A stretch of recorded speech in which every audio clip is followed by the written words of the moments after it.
What's your number? The question is cliche. I don't think my number is high, 8, but it's higher than some of my friends. I never thought of it as a proud achievement or a source of shame, just a fact. Now it haunts me. I was excited to be a part of the Taking Root digital storytelling process because I think it was an opportunity for a woman to really tell their side of the story about being infected with HIV.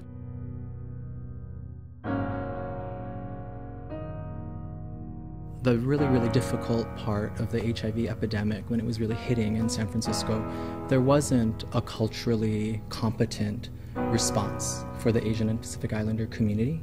And so folks in the community rose up and said, that's not okay, and we need an organization that is culturally and linguistically competent. So Asian and Pacific Islander Wellness Center is a 25-year-old multicultural health services, research, and policy organization. We know how to treat the disease. We bring in medical health experts and service providers and case managers and peers, but ultimately at the root, when we talk about HIV or substance abuse or mental health issues, at the core there's a lot of stigma, not just in the API community, but in a lot of different communities.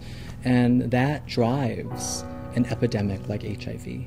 And so we actually receive funds from the CDC to start what we call the Banyan Tree Project. And it's an anti-stigma campaign annually.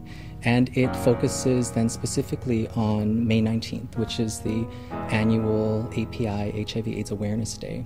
We have stories to tell in regards to sex, sexuality, death, illness. A lot of this is pretty much swept under the rug. At 23, I tested HIV positive. With just one test, everything stopped. I believed that I would not make it to my 25th birthday. I threw away all the grad school applications. I couldn't think ahead to plan vacations or holidays. I only allowed myself to think ahead in terms of minutes and days.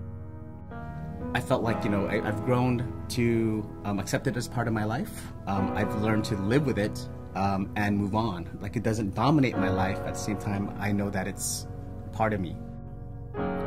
Then my 25th birthday came. I never thought I could make it this far. I celebrated by parachuting out of a plane. The weight of my HIV diagnosis disappeared. With one gesture from the pilot, I held my breath and jumped. And I didn't want to have HIV control my life, but for me to control my own life, my own destiny, and start dreaming again, and start thinking about what I want to do with my life and what I want to accomplish with it. When we really hear somebody's story from the first person and listening to their hearts and their dreams and all of that, there's something so inspiring. These are the kinds of stories that we need to be telling, because these are the emerging communities in our communities and in other communities that we just know that until we start getting this information out, there will be no attention paid.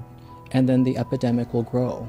We really need these folks in our community to be leaders so that we can really achieve the goal of really truly ending this epidemic.